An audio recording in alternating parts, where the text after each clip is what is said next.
तर मध्य रेल्वेच्या लोकल आता 10 ते 15 मिनिटं उशिराने आहेत। मध्य रेल्वेला या पावसाचा फटका आज सुद्धा बसलेला आहे आणि मध्य रेल्वेच्या लोकल 10 ते 15 मिनिटं उशिराने सध्या धावतायत। सकाळची ही वेळ आहे, वर्किंग डे आज आहे आणि आज सुद्धा या सगळ्या चाकरमान्यांना या पावसाचा फटका चांगलाच बसणार असल्याची चिन्ह सध्या दिसतात। कारण आज सुद्धा अगदी पहाटेपासूनच मुंबईसह इतर भागामध्ये मुसळधार पाऊस कोसळतोय आणि या पावसामुळे आता लोकलला फटका बसल्याचं आपण पाहतोय। लोकल सध्या 10 ते 15 मिनिटं मध्य रेल्वेच्या उशिराने आहे। मुंबईसह उपनगरात मुसळधार पावसाला सुरुवात झाली आहे। मुंबईसह उपनगरात अगदी पहाटेपासूनच मुसळधार पाऊस आता सुरू झालाय।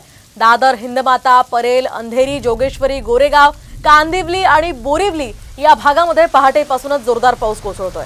यामुळे अनेक सखल भागांमध्ये आता पुन्हा एकदा पाणी साचण्यास सुरुवात झाली आहे। त्यामुळे आज सुद्धा मुंबईकरांचे मेगा हाल होणार का हे पाहावं लागणार आहे। दरम्यान आज सुद्धा वर्किंग डे आहे आणि त्याच पार्श्वभूमीवर आपण अधिकची माहिती ग्राफिक्सच्या माध्यमातून या संदर्भात जाणून घेऊयात।